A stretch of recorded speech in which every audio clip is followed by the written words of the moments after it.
Here in Shropshire is a farm that's frozen in time, lost in Victorian rural England. Now a unique project has brought it back to life, as it would have been in the 1880s. Gee up! For a full calendar year, Ruth Goodman, Alex Langlands and Peter Ginn are reliving the life of the Victorian farmer.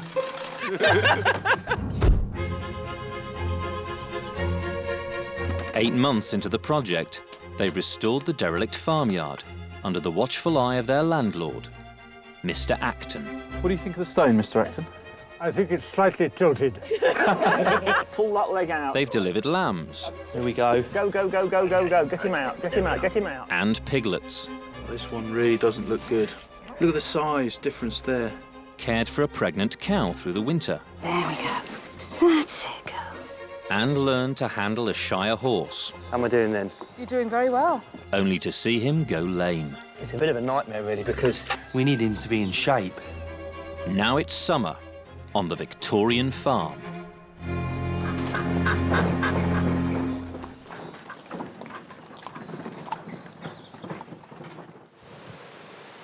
It's May. Summer means time to bring in the hay harvest. If you get it right, you've got a hayloft full of hay for your cows, your sheep and your horses. If you get it wrong, it could spell disaster for the farm. It's hard going in the dairy. This is women's work. Doesn't make it any easier. And with the sheep. He just does eat little holes into the skin. Alex takes up a risky new venture. How long is it going to be before I get stung? Long days mean more time for leisure, as the team explore what Victorian farmers did for fun. This is the most fantastic train. But as the weather turns, it becomes a race against time to save the hay from ruin. Gee up! Gee up!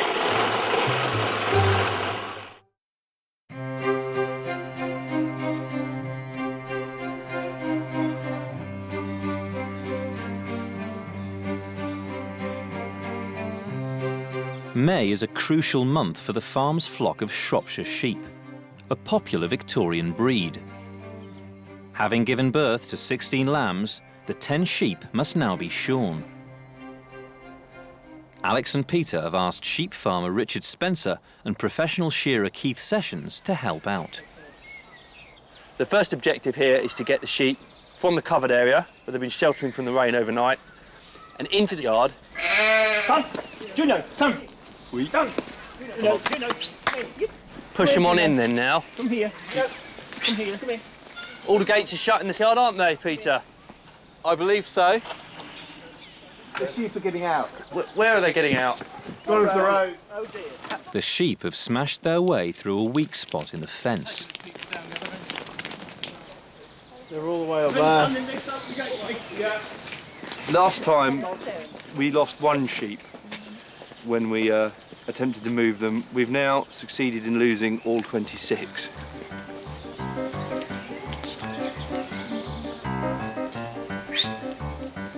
Four of the ewes are quickly found, but convincing them to return to the yard isn't going to be easy.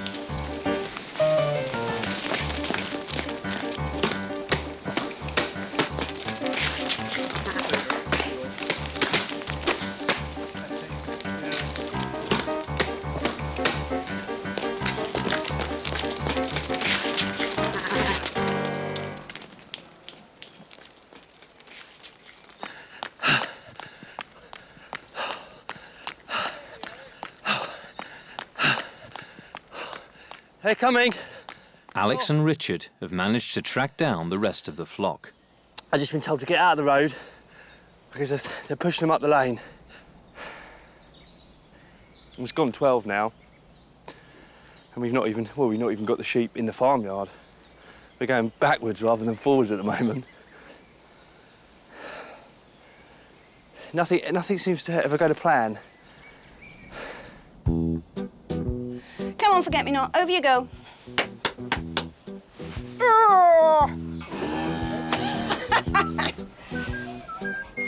The farm's cow, Forget-Me-Not, has given birth to her calf. Ruth's getting to grips with a daily milking routine. She's a nice, quiet cow. Makes a big difference. Doesn't it, girl?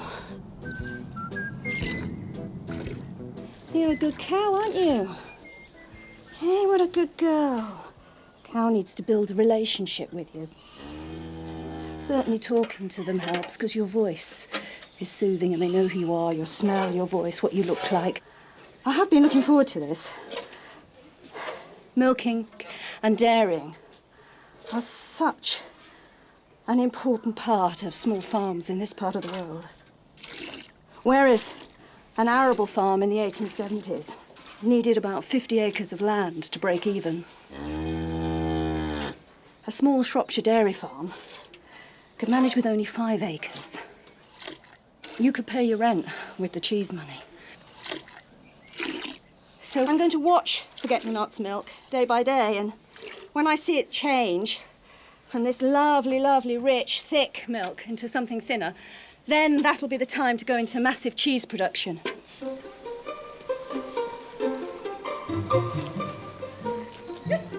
The sheep have finally been rounded up. They're just coming around the corner now. Thank you very much. Ah, there you are.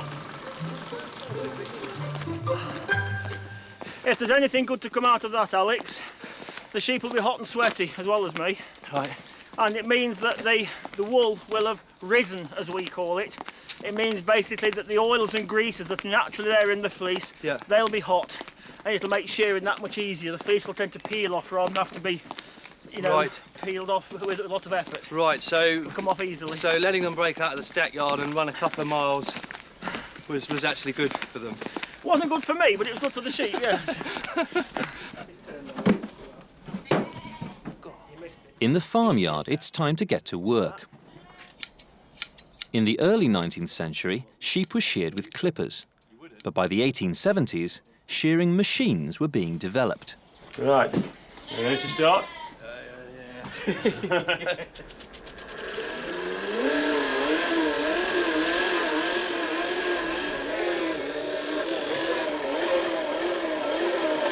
Look at the speed of that then compared to the hand shears. The machines were much more efficient, but had one real drawback for the person winding them.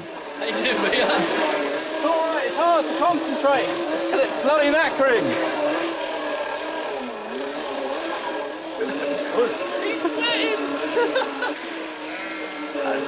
There we are, she's done. And he's done. One down, 9 to go.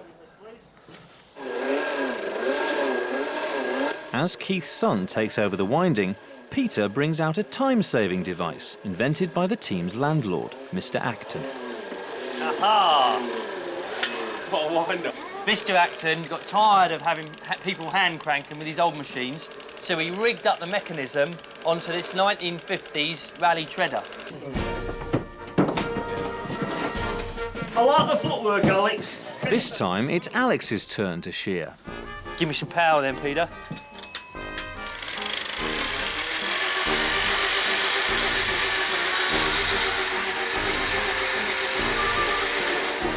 There's a lot of vibrations coming up from the seat. It's a bit of a fun ride. So much easier than the hand crank. Wish you'd hurry up though. A professional can shear a sheep in 2 minutes. Alex has been working at this one for 20. There is a possibility the sheep may die of old age, but we'll hope not. Woo! That was difficult. That was really difficult. You don't know where body stops and fleece starts. Oh, no wonder you The find... shearing has revealed a serious problem. Bending over as well, isn't it? Yeah, just see that there. Yeah. Yeah. The fleece is infested with maggots. If they're left long enough, they then start to eat little holes into the skin. Christ, Yeah. yes. And then they get under the skin. And if they get them bad enough, you move the skin and they all come out the holes that are there in the back of the sheep. I mean, a few more days it would be a lot worse. So we've got it just in time. So from now on in, what do we need to do? Because the fleece have gone off the ewes, it should be all right with the ewes. Yeah. As the lambs get older and it gets to the middle of the summer, Yeah. then they could become We've more got of a to really problem. keep our eyes Yeah. peeled then. That's what we want. To a successful sheep shearing afternoon. Successful sheep shearing afternoon. Tommy.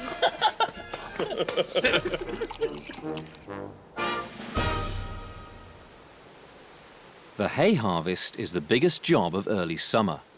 The team will be using the meadow in front of Mr. Acton's hall. I'm just having a closer look at some of the species we've got in here. We've got a lovely meadow grass there. There's some perennial ryegrass or a lovely foxtail. And these all make for great fodder crops. Essentially haymaking is coming out here and cutting the grass, the point at which it flowers, when it's at its maturest, if you like, and it's at its sweetest as well. You let it dry in the field, we'll then rake it all up, we'll get it on our dray, get it back into the farmyard, up into the hayloft, and it's essentially a crop, it's a harvest, because that hay will sustain our cattle and our horses and our sheep throughout the long winter months. In the early 19th century, huge teams of people brought in the hay entirely by hand. But by the 1880s, the harvest was becoming mechanised. Well, I hope you don't mind me roping you into this one, Peter. No, not at all. But I think this is a two-man job. For advice on the latest technology, Alex has consulted the team's Bible for the year, the Book of the Farm, published in 1888. The boys are keen to use as much up-to-date kit as possible, if they can get it working. So this is a hay rake. Look, there's a little bit of movement there. Yeah. But it's obviously been here for quite a while. This is just another one of these fantastic machines that Mr. Acton's collected up. He's got a lot, hasn't he? It is. It's amazing. And it's horse-drawn as well, so it should save us a lot of time. Yes, yes, it should. But of course, we've got to get it out first. So let's start hacking away at some of these brambles and... I see you've got your pasty on. I have. I've got one. I've got the right, you've got the left. I've got the bill hook. No, I've got the right, you've got the left. Yes, just testing there, just testing.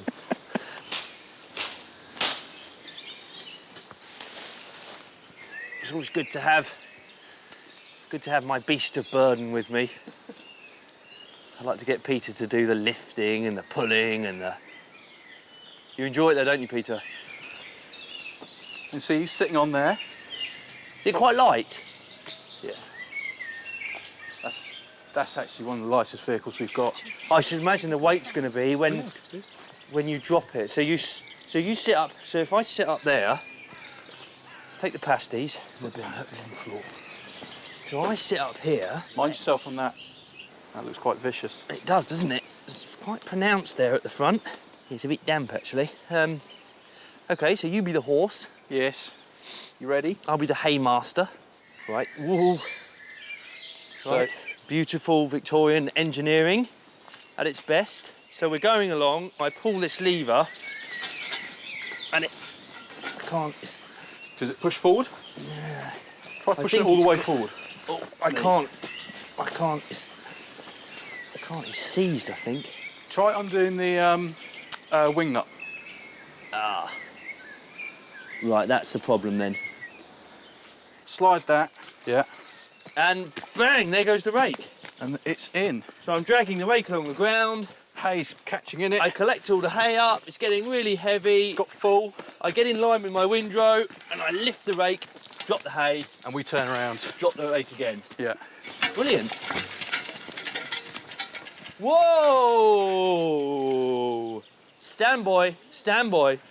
Good boy. Before the hard work of the harvest begins, Peter's making good use of his remaining free time. I think it's undisputable that summer has finally arrived on the farm. So we've been thinking cricket match. But for a cricket match, we're going to need a cricket bat. And I've dug out this catalogue of H.J. Gray & Sons. They're a Victorian company that is still operating and making cricket bats today. Cricket bat making was quite an important rural craft. However, I am pretty ignorant of how a cricket bat is made. So I can go to the factory and I'm going to find out. H.J. Gray & Sons is now the famous company Gray Nichols, whose bats are used all over the world.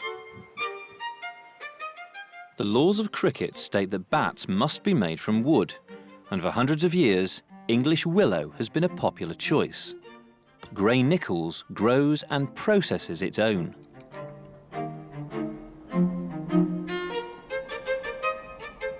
Bat maker Alex Hohenkirk is proud of the company's Victorian roots. So when's this bat from? This bat was made in 1875. Right, and you're going to try and recreate this for us? Yeah, I'll try and recreate this one today. It's a lot different from what we make now. You can see the differences in the general amount of wood that's in the bat all through it. Is this machine made or is No, it's all handmade, and we do everything by sight. Right.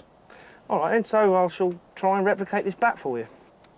Cricket bat design was transformed in the 19th century.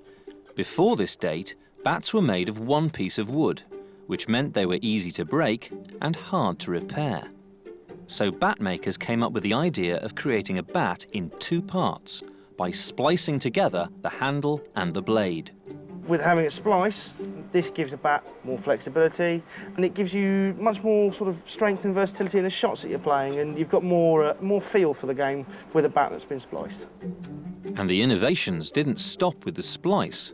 The famous Victorian cricketer W.G. Grace developed a new style of batting, which in turn spurred changes to the shape of the bat that can still be seen today. When did the humps on the back here start being sort of really introduced? The humps started to develop in around 1860, 1870. It was something pioneered by some of the bigger hitters of the day, players like W.G. Grace. Yeah.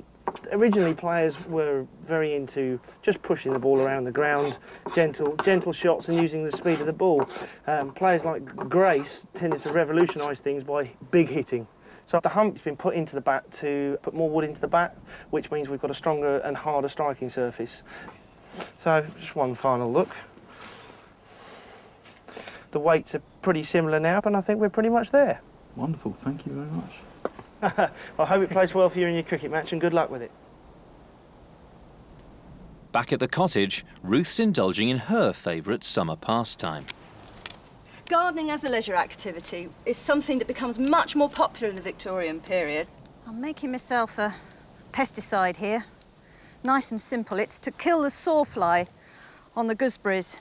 These are the leaves of the elder tree, and I'm just dropping them into the bucket where there's a kettle full of hot water. I'm going to add in a few shavings of soap, bash the whole lot together, and hey presto, that's all it is. Oh, it's nice and warm. Come on, you little sawflies. Off me gooseberries. Ruth's little garden isn't the only one on the estate. Mr. Acton has a spectacular walled garden. It needs constant care, and he's asked the boys to help out. For Alex, it's presented a golden opportunity. There's a swarm of bees in the walled garden. This is an excellent chance for me to get involved in beekeeping. It really is something that really sort of captures my imagination. For a Victorian farmer, it would be the perfect sideline. I shouldn't need gloves, but I am going to take the precaution here with a bit of string, just so they don't crawl up my sleeves. But I don't think I'm going to do this alone. I'm going to wait for a local beekeeping expert to come and help me wrestle this swarm and get it into our Victorian cottage hive. Well, thanks ever so much for coming over, Brian. Good, pleasure. Brian Goodwin is president of the Shropshire Beekeepers Association. Yeah, it's been there for a while. Woo. Good swarm. And we're going to capture these bees and we're going to put them in our cottage hive. We are, that's right. For their new home. Now, how long is it going to be before I get stung? Well, you won't feel anything after about the 4th, so you'll be all right. Right, OK. Brian's going to catch the bees in an old-fashioned type of hive, known as a skep. They were the way to keep bees many, many years ago. I mean, this is the sort of classic ancient way of keeping bees and sort of reminiscent, I suppose, of Winnie the Pooh. Exactly that, yes. The bees are clustering now on this branch of a tree. Yep. And the strategy is to get them all in this basket. And the simple way of doing that is to just use a simple brush. No problem at all. This isn't going to upset them then, doing this? Yes, you'll have 30 or 40,000 flying around your ears, but don't worry too much about that. The first thing to do is to shake. Right. There we are. I'm a bit worried about them crawling up my... They won't hurt you. They're perfectly docile. They're an Italian type of bee. This is an Italian type of bee? Right. So we haven't got ourselves a good British bee No. here. So, and these were imported in the Victorian period, then? They were, these? yes. They were imported from Slovenia, northern Italy, and they bred thousands and thousands of queens each year, and we imported them into this country in the mistaken belief that they were better than our bees. And there they are. They're all in the skep. Skeps had many shortcomings.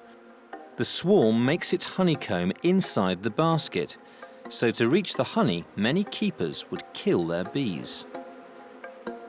Fortunately for Alex, in the 19th century, a brand new hive changed all that. There are the bees again, and I drop them onto this sloping surface, and they'll all start to walk uphill. Their natural tendency is always to go into a closed, dark area where they can re-establish themselves as a colony of bees. They're all doing it now.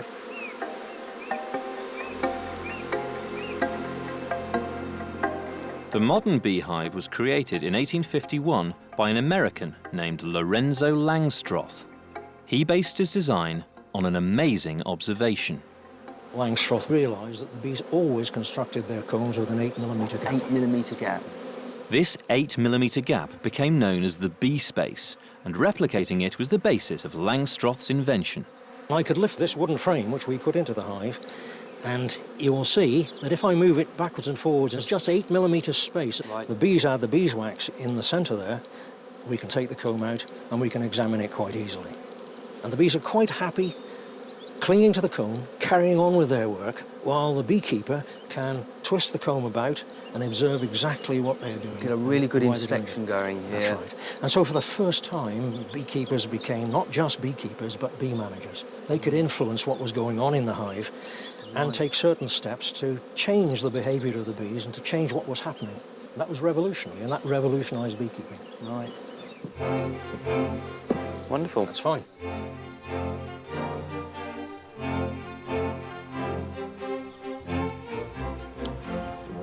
It's the day of the cricket match. Acton Scott, the farm's local team, are playing a neighbouring village. It'll give us a chance to try out the new bat. Yeah, I'm looking forward to that. Yeah, well, we've knocked it in, oiled it up, and it's ready to go. Almost looks as smart as we do. Yes.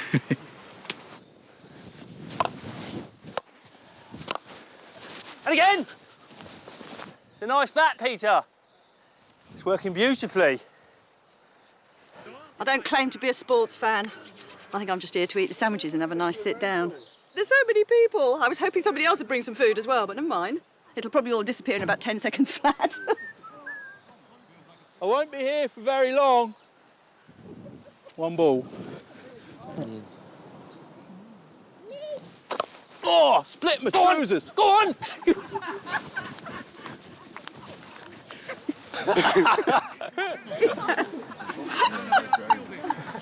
Middle. I seem to have split the incredibly tight trousers. I got a hole in my pants as well. Oh, thank God. I really want to be back out there batting. You do? Yeah, I think with a better pair of trousers, right, I could have stayed in a bit longer. Of course, earlier on in the 19th century, we'd probably be doing blood sports, the bare fist fighting, the cockfighting, all that kind of thing. But towards the end of the 19th century, landlords were looking to get their labourers and the people of the parish involved in far gentler sports. So cricket was a perfect opportunity to sort of galvanise the community. Far more gentlemanly pursuits for the labouring classes.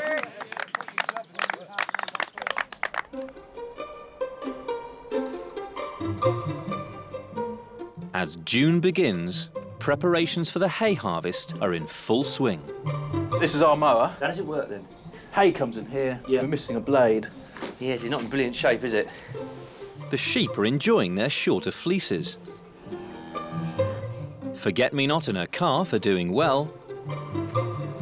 And for a couple of weeks, the bees have been left to their own devices. It's about time that I got into the hive and had a check to see how things are getting on. And look at that. That is absolutely wonderful. They are making inroads. And in fact, looking at it, I think I should be concerned, because the danger here is that what they'll do is they'll fill this up and they'll say, right, we've run out of space, we need to swarm, we need to find somewhere else to go, and that's the last thing I want. To swarm and make a new colony, bees must first create a new queen. So I think the most crucial thing for me to do here is to check that they're not developing any queen cells. Let's have a look. You can see all the larvae in there, and bingo. Now this is just what we don't want. This thing here is a queen cell. I think, to be honest, I've got here just in the nick of time. My job really here is to just pinch this out. That wasn't far off becoming a queen. So what I'm going to do is put another box on with some more frames in, some empty frames in. This is going to go back on. Just a minute, chaps. I've just got to be on the meat and 2 veg.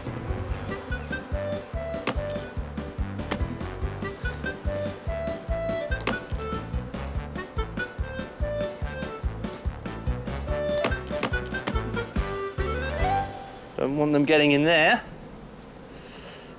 So, I think I've taken the necessary steps to avoid swarming. So, let's get the lid on. And it clearly won't be long now before we can start to extract some honey.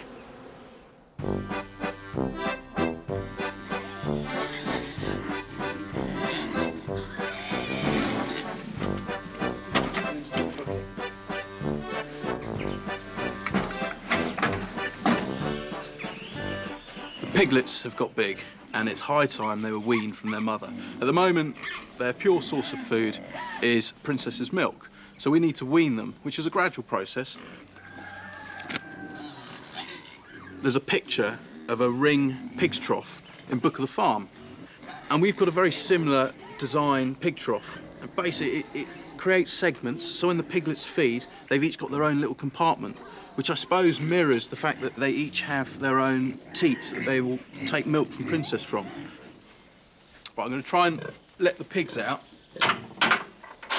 without letting Princess out, which is going to be easier said than done.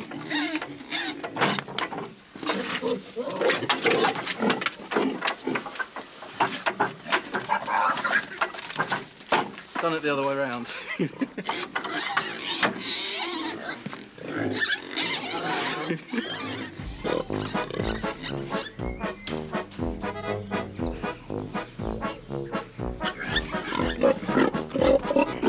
So I'll feed her here. Go anywhere for food.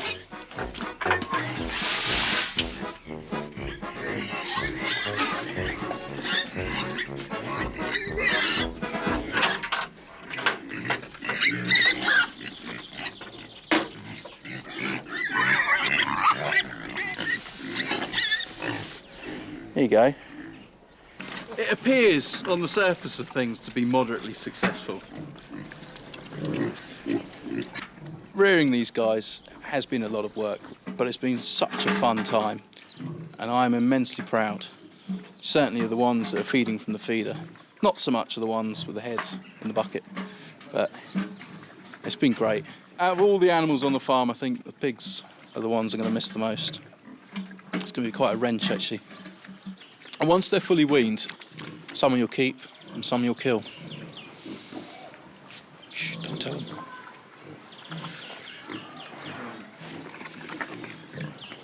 It's harsh. It's harsh. I've got a really messy, stinky job here. I've got the stomach of a young calf, a male calf from our neighbours over there, and I've got to clean it out and make rennet, which is the magic ingredient that turns milk into cheese. Obviously, in a dairy herd, male calves are not terribly useful. So at this time of year, many of the male calves are slaughtered. You eat the veal, of course, which is very tasty, and use the stomachs to make your cheese. A calf's stomach has 4 chambers. Ruth must find the 4th one, where rennet is produced. Rennet is the juices of the stomach. It's the enzymes with which the young mammal, and it happens in any mammal, including ourselves, separate their mother's milk into a solid and a liquid. Cheese making is very dependent upon this rennet. Milk has to be separated into curds and whey. Ruth must rinse out the stomach and cover it with salt to preserve it. The calf has to be very young. It has to be one that has only sucked milk and has not yet been weaned onto grass. Once the calf has been weaned and is eating solid foods, the nature of the enzymes changes in the stomach and no longer does the job with the same efficiency. The stomach will now be left in a bucket of water. The rennet will seep out, ready for use in a few weeks' time.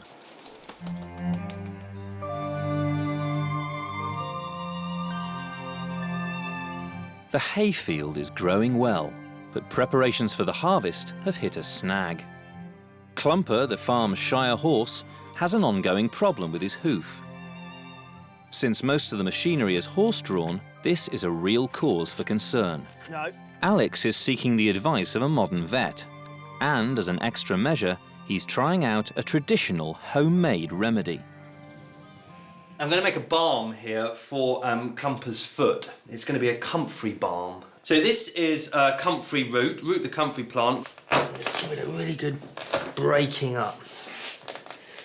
And the idea with comfrey is it's got this substance called allantoin in it. And what this stuff apparently does is it helps in cell proliferation. So the sores on his foot, hopefully I'll get the balm on there and it'll just help it heal over that much quicker. Alex must first heat the crushed root with some tallow fat. See how this is doing? Certainly very hot. Oh, look at that, yeah. That's done the trick, I think. Just let that strain through. So that's the base oil then. What I'm going to add now is the magic ingredient. This is some beeswax from the hive. So I'm just going to put this on the range. Really, the beeswax, what it does is once it's been applied to the sore area, it'll stick, it'll hold the fat in and the fat will be holding in the vital ingredients. Right, this looks like it's melted down. Quite a nice smell. Not that I'm sure that Clumper will appreciate that. Right, that's well mixed in. So we'll take one of these receptacles.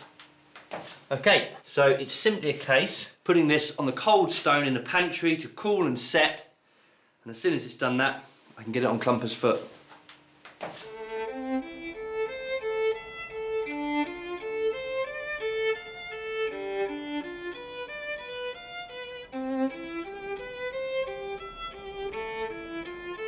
It's Alex's birthday today, so I'm going to make him a cake for tea. Birthdays were not celebrated in a big way in Victorian Britain, but nonetheless there are references to farmers having cakes for their birthday.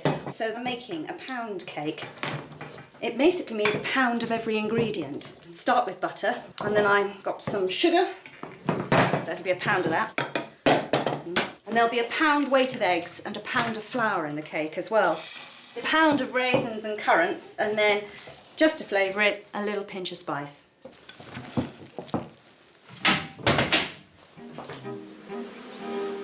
In the walled garden, Alex's birthday is proving busy.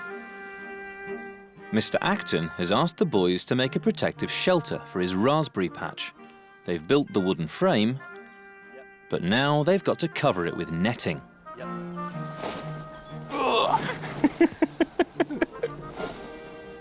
You're to a certain extent trying to defy physics with that one, Peter. Right, when you've finished goofing around up there, Peter, we can get on with some work. Wire netting became available after 1844, when Charles Barnard, an ironmonger, invented a machine to manufacture it. Barnard was a farmer's son and knew there'd be huge demand for a product that kept predators off livestock and plants. Now, do you think leave the overhang like that at the front, yeah? Yes. Yeah. What about here, though? We won't be able to open the door. Ah, I was wondering who'd be the first to spot that one. We could always open the door. What, and then you want to cut round it? No, you're right. Let's go. Good suggestion, though, Peter.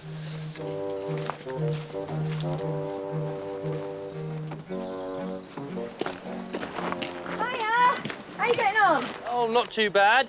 How Very are you, well, all right? thank you. Yeah? Oh dear, this is taking a while, isn't it? Yeah, not an easy job. Time to stop. Seeing it was your birthday, I'll bake you a cake. Oh, lovely. Who's a lucky boy? You're looking good for 45.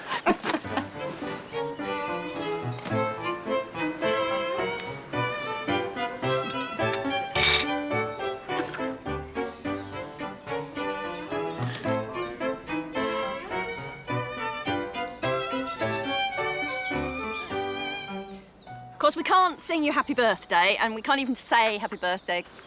It's an American idea. It doesn't come into Britain until quite a lot later. The melody for Happy Birthday comes from a song called Good Morning to You, written in America in the 1890s. The famous lyric itself didn't appear in print until 1924. We have got you something. I wrapped it. The bow's just for show. Good. Do you know what it is yet? The apiary, or bees, beehives and bee culture. Thank you very much. There'll be no excuses now. We're expecting honey and wax in huge quantities. So now you're a year older. Do you think you're a year wiser? Certainly when it comes to beekeeping, I think I'm going to be. So if we can't say happy birthday to you, then, I don't know, what, many happy returns? Yeah. Well, here's to another year. Congratulations for surviving this long. Thank you ever so much for my book and the cake. It was lovely.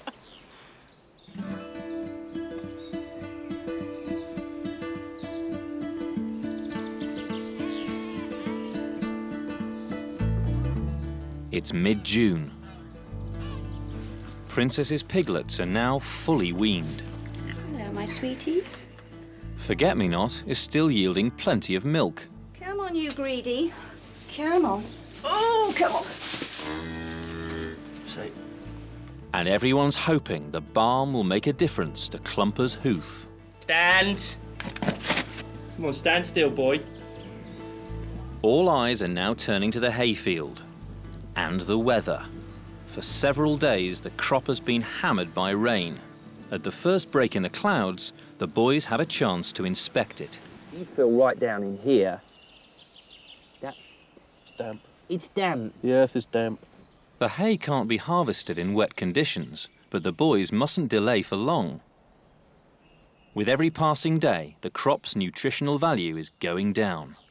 So unless the weather improves and the harvest can start, the crop will have little use as animal feed. This is awful. Truly awful. It really is. Let's just hope we get a nice dry spell within the next couple of weeks. Right. Do you want to start getting some milk in? Yeah, sure. In the dairy, Ruth's also got a big task ahead of her. She's asked her daughter Catherine to come and help out. We're about to make our first cheese of the year, and this is our vat, which is just a great big box that we're filling up with all the milk. We've got to raise it right up to, was it 85 degrees? 85 degrees. 85 degrees, which is Fahrenheit, that is, Fahrenheit. Yeah. This is our method of warming the milk. This is the sort of old and traditional method of bringing the milk up to a temperature so that when we add the rennet, the magic will happen. If the milk is too cold, no matter how much rennet we add, no reaction will occur and we will just have milk. If we can get the milk to the right temperature, when we pop the rennet in, the milk will then separate into the solids, which are the curds, which is what you make cheese out of, and the liquids, called whey, which you feed to the pigs. Every time the water cools in these jugs, we take the jugs out, fill them full of boiling water and pop them back in again. Once the temperature reaches 85 degrees, the rennet is added and the split into curds and whey begins. Right, so now we need to cut the curd into little cubes, and that starts to help the whey be released from the curds. Now, in the old times, we would have done that with our hands. You'd have literally just put your fingers apart and gradually, very slowly drawn your fingers through. But by Victorian times, you could purchase marvellous, gorgeous curd knives. Do you want that one? You draw it across the vat. The curd has to be treated very gently at this stage. That's it. It really smells horrible. sorry, it's horrible. It smells like baby sick. It's really nasty. Well, it is, isn't it? It's cow baby sick. Well, it is, isn't it? It's look, milk. It's It's milk and the juices from a calf's stomach. I mean, that's exactly what, you know, if a baby calf was sick, It's still horrible. this would be it. Ruth is making cheddar cheese, and it's now that the process of cheddaring takes place. The liquid whey is drained off, heated and returned to the vat. It then heats up the curd, which sets into a firm mass. And they should stay solid, yes, see? Yeah. That's it. Just The curd is then piled up in blocks. by turning it, we're starting a very gentle press, just using the weight of the curd itself to press whey out. If we didn't do this cheddaring process, we'd have a cheese that would only last a short while and you'd have to eat it within the month. But by doing this cheddaring process, we'll have a cheese that can last 6, 8, 9 months and still be nice.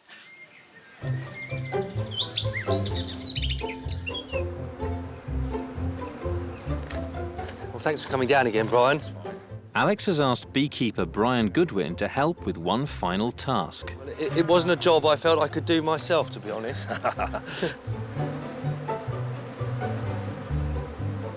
That's freshly made wax. No, it is. And if I scrape off that bit of wax with the hive tool, you can see there is honey underneath it. That's what we've come for. That's what we come for. The first step in extracting the honey is to get the bees off the comb. You can see that this comb's got rather a lot of bees on it. They're very quiet at the moment, and when I shake them off into the box, you'll find that they become rather more agitated. And this is the time that you've got to beware of them. So they don't like me doing this.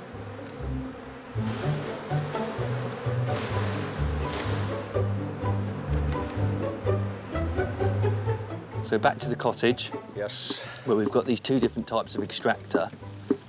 So it'll be interesting to see how they work.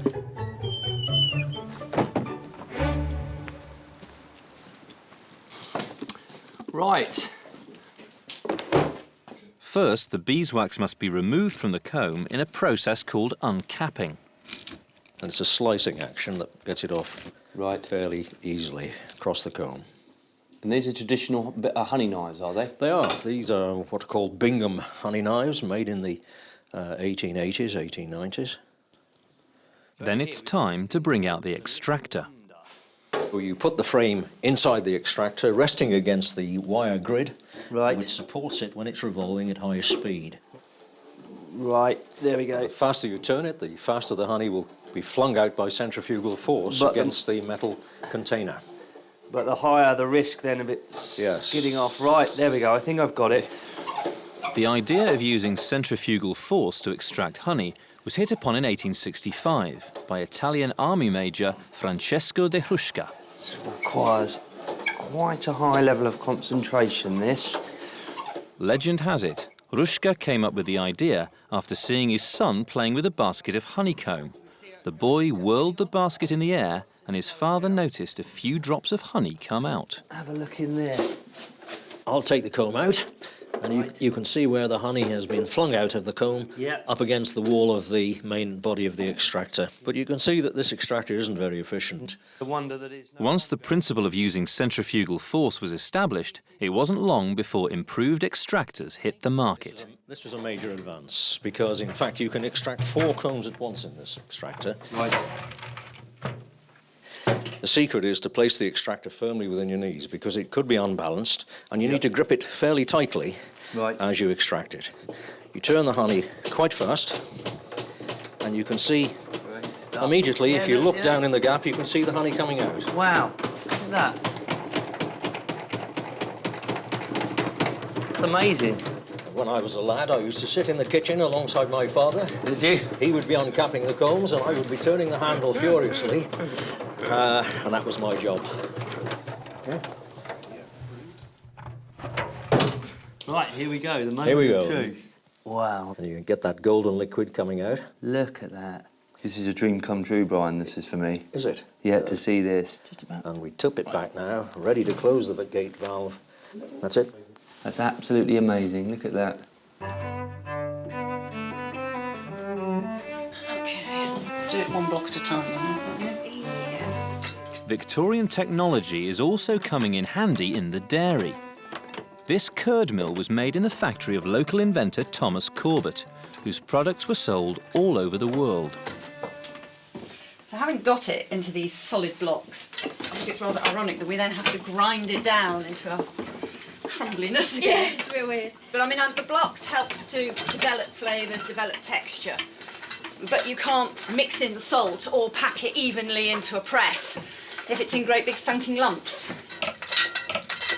Being a dairy implement, this is women's work. Doesn't make it any easier, does it? No. After mixing salt into the curd and packing it in a mould, it's time for the final piece of equipment, the cheese press. This is very much a standard, basic farmyard cheese press, and you see hundreds and hundreds and hundreds of them. They were made in vast numbers, and they survive in vast numbers because they're really sturdy and they do the job beautifully. The pressure gauge is really rather useful. Just want it so that the whey will run. There it is. Start to see the first run. Yeah. Is that running? Just. Over the next 3 days, the pressure will be gradually increased until most of the whey has come out.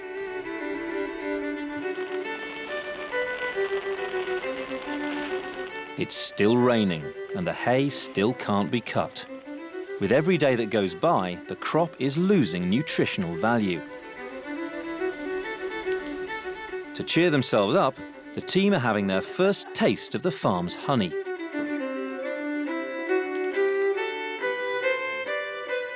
That is absolutely stunning.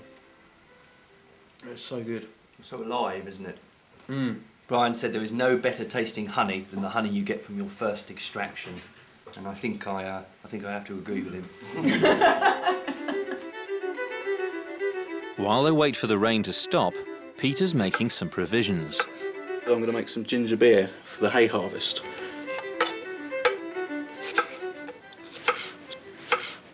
This is the family sable, Ruth's book, that she's given to me, with the best ginger beer recipe in it. It's white sugar, lemon juice, honey, ginger, which we've got, water, and then it's just basically boil it up, mix in all the rest of the stuff, and then add some yeast and leave it. It's a pretty simple recipe, which is lucky, because I've never done this before. It's flying everywhere.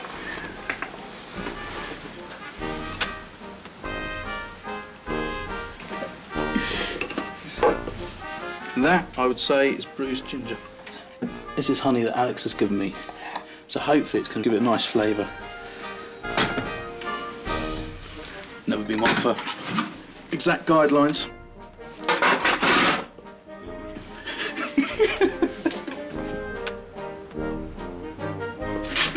This is a very, very sharp grater. Careful my fingers don't go the same way as the family sable. The yeast, which I've got here, it's a brewer's yeast. But I'm going to leave these for a couple of days just to ferment, let the yeast act, and it'll all start frothing up. So, fingers crossed, it'll work. The ginger beer will be ready to drink in about 10 days' time. But the clouds just won't clear. Well, we've got a nice bit of sun here, and we've got some wind as well, so you'd think it was good haymaking weather, but I'm just looking at the cloud formations, and it's just starting to break up into what we call a mackerel sky, and the old rhyme goes, mackerel sky, never long wet, never long dry, and that's not good haymaking weather, so I think we're going to have to leave it for another couple of weeks.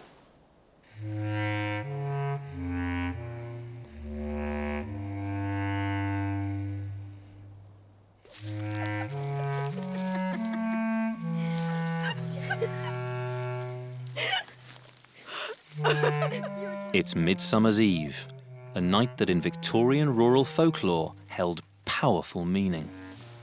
Of an evening like this. In the 1880s, young women working on farms often liked to sort of use a whole range of folklore practices to work out who they were going to marry, who were the young men who would strike lucky. Many of these rituals took place in churchyards at night. Ruth's daughter Catherine has decided to try one out. Oh, so many thorns. It really hurt. Can you see? Yeah. Okay, there we go. She's got to scatter hemp seed. Can you remember what I'm supposed to say? Hemp seed I sow, hemp seed should grow. He who will marry me, come after and mow. No. There we go, there we go. Right. I can't remember that, but fine. Okay, ready? Okay, ready. Go on then.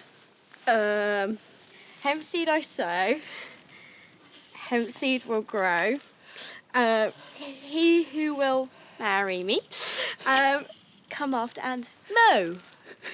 There we go.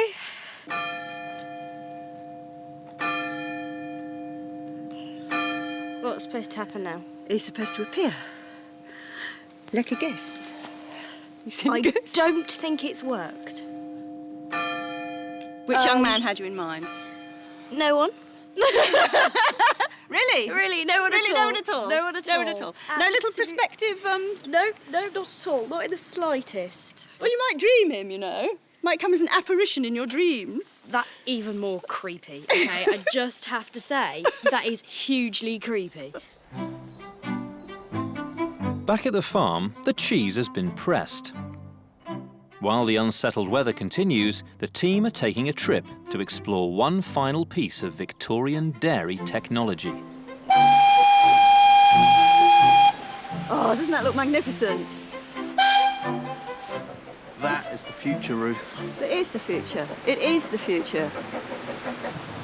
From the 1840s onwards, the railways opened up a crucial new market for dairy farmers. For the first time ever, fresh milk could be sent in bulk from the countryside to the town. Beautiful. Oh, and the carriages too. Look at that. Right, and this is where our milk goes. Right, okay. Oh, God. To get a flavour of this breakthrough, the teams come to the Tallyllyn Railway in Wales, one of the few railways still preserved as it was in the 19th century. OK. Should we have a ride? Yeah, let's get on for a ride. Oh, so looking forward to this. Well, I'll see you at the next station. You going? Green flag. All right, we'll go. Alex is travelling with one of Tallyllyn's most dedicated drivers, Phil Higginson.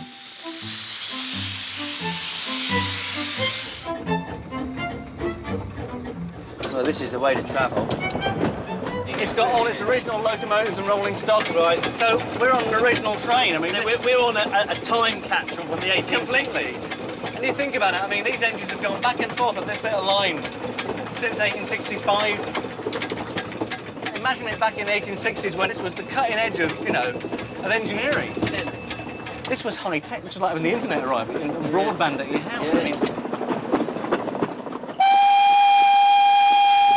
This is the most fantastic train, isn't it? It is indeed, yes. If you think about the development in the railways within Queen Victoria's lifetime, in 1830, the speed world record for a steam train was 30 miles an hour. Yeah. In 1895, it's 90 miles an hour. And it's so much more network than there is nowadays in modern Britain. I mean, it's something like 4 times as many stations in 1880 as there are in the 21st century. I mean, these things, they absolutely revolutionised dairy farming. The whole production of raw milk going into cities and towns, where before it would have gone off before you got there. But now, you know, you can get your churns to a station. Yeah, and it's away. Away, off you Quickly. go, quickly. Arrives in a brilliant state, sellable, straight off. The rocking might turn it to butter.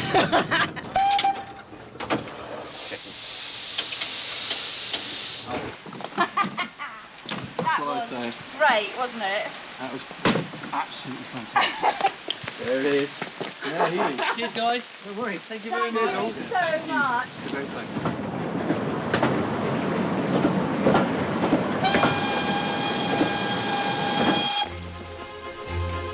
Back on the farm, the weather is worse than ever, and the hay is now in real jeopardy.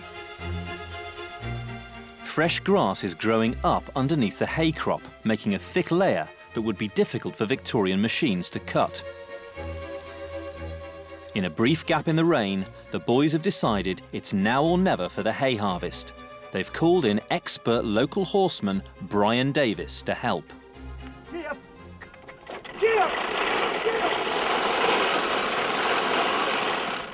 Just not cutting, is it? No, it's not. It's so thick, isn't it? Try again, Brian. Yep, go on. I'm really feeling for Alex at the moment. He was so up for this. He's put so much effort into it, and it's just not working. It's so thick and so wet as well. It's like soapy. It's what's called soapy. I mean, look, Peter's wringing it out there. Look at that. Wringing it out. To become hay, the grass must be able to dry in the field. But this grass is so wet, it's more likely to rot away instead. It's like a carpet, isn't it? Shag pile. For a Victorian farmer, this would have been disastrous. A failed hay crop would leave him with nothing to feed his animals over winter. So the boys aren't quitting. Give it a few more tries, maybe, Brian. Back! Back! Back!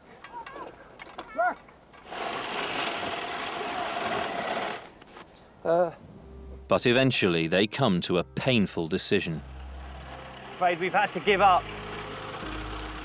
It's just too thick, this crop. It's too wet. And we've had to admit defeat.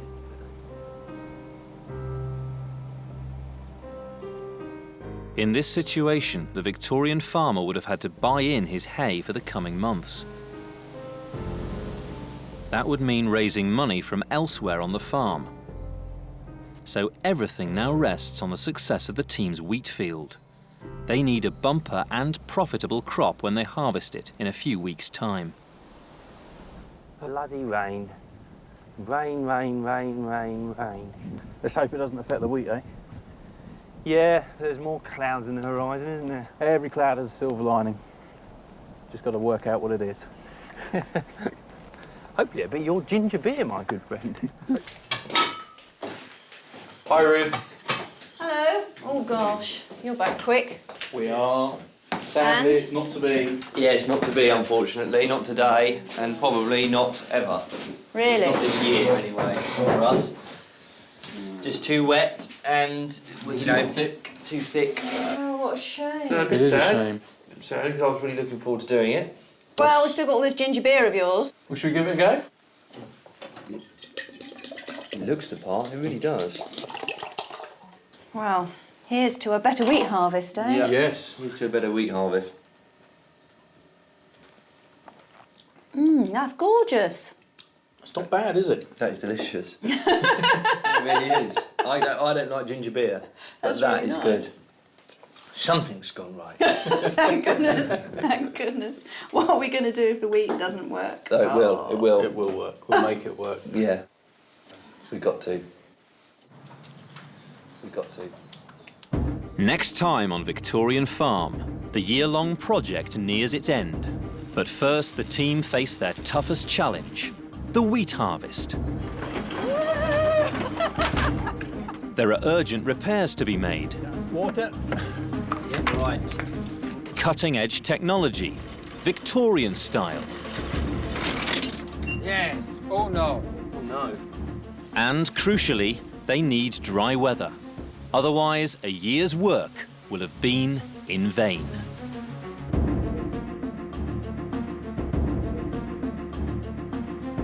Kate Humble is back to the land, meeting some inspiring shepherdesses and their woolly sheep at 7. A neighbour that's 1 in a million gets not just a street auction thrown him, but a lovely surprise too. Find out what in just a moment.